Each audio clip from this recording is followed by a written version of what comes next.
Serial তো এখনও তেমন একটা কমে নাই, আর একটু বাড়ালে হয়তো সিরিয়াল আরও কমবে। যেহেতু বাড়াইছে সিরিয়াল আগের থেকে অনেক কমছে, আশা করি আরও বাড়াবে, তাহলে আরও কমবে। আমি নাভানা কোম্পানিতে জব করি, নাভানা গ্রুপে আছি, নাভানা সিএনজি লিমিটেডে। তো আমি সকাল 8:36-এর দিকে এদিকে এসে লাইনটা দিছি। তো এই দীর্ঘ সময় ধরে এখন আমার এই তেলের জন্য ওয়েট করতেছি। আমরা একটা চাকরিজীবী মানুষ, এত সময় ধরে মানে লাইনে ধরে তেল নেওয়াটা আমাদের জন্য অনেক রিক্সি, গাড়ির জন্য রিক্সি, নিজেদের জন্য রিক্সি, সব কিছুর জন্য আর কি আমরা একটু সমস্যাই হইতেছে তেলের জন্য। সেই সকালে 7টার সময় আসছি, আইসে লাইনে দাঁড়ায় আছি। এখন 2টার সময় তেল দেওয়ার কথা, গাড়ি ঢুকছে, এখন কখন পাবো বলতে পারতেছি না। কিন্তু প্রচণ্ড গরম, এই গরমের ভিতরে এখানে সেখানে বসে থাকি রাস্তায়, তারপর ধুলাবালি সব কিছু মিলাই এভাবেই চলতেছে আর কি। তারপর হচ্ছে আপনার পরের দিন জিদ্দে, ঠিক আছে, কি করলাম, ভোর 3টা বাজাইলাম, 3টা থেকে পরে ঠিক আছে 2টা বাজে তেল নিয়ে গেলাম। আজকে প্রায় ঠিক আছে আধা ঘন্টা হবে আছে। এখন ঠিক আছে বলছে যে সরকার ঠিক আছে যে সরবরাহ বাড়াইবো, এখন বাড়াইছে কিনা কেমনে কমবো, বাড়াইলে তো ঠিক আছে এত তো এই এমন সংকটকালে ঠিক আছে সরবরাহ কতটুকু বাড়াইছে, যে কারণে এই লম্বা সিরিয়াল ধরতে হয়, ঠিক আছে, এটা তো কোনো মানে হয় না।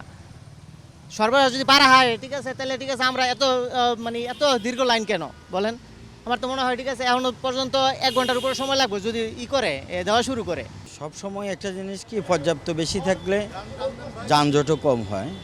তো পর্যাপ্তর বিষয়ে আমি না বললেও আমার এখানে গুণগত মানের কারণে আমরা সঠিকভাবে দিই বিদায় এখানে লাইনটা সব সময় দীর্ঘ থাকে।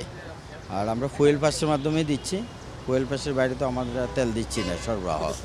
সরবরাহ যদি সবসময় বেশি থাকে এটা সবসময় ভালো, তাহলে ইয়েটা কম থাকে আর কি, গ্যাদারিংটা কম থাকে আর কি। হ্যাঁ, আর একটু বাড়ালে আমাদের উপরে হয়তো চাপ কমবে। সব জায়গায় যদি একই নিয়ম ভাবে বাড়ায় তাহলে ভালো। মানে এখানে যদি সুষ্ঠু তদারকি কেউ করে, কে রিজার্ভ করতেছে বা কে অ্যাকচুয়ালি আসলে নিতেছে, এটা কিন্তু ফাইন্ড আউট করা সম্ভব।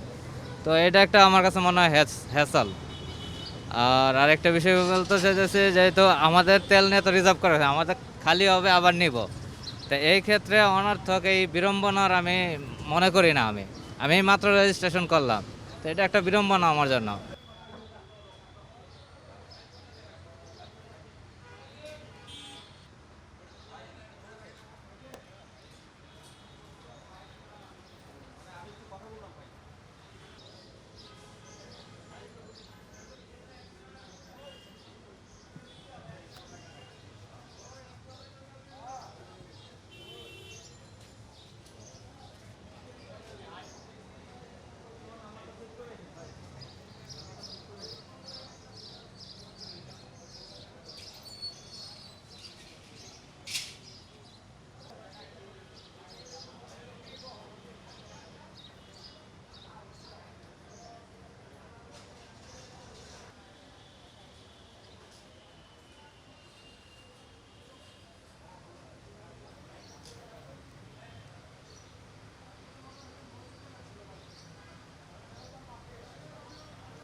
ওয়ানে জয়েন করছে?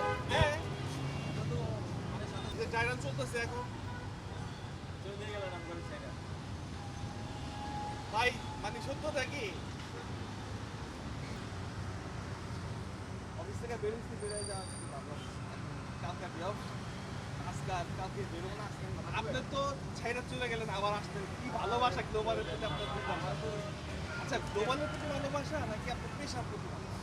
আশা ভাই তো মানুষও ভালো ঠিক আছে আমি আমারই বলছে যে আল্লাহ তোমার যে ডেলিভারি তোমার যে কোয়ালিটি ভালো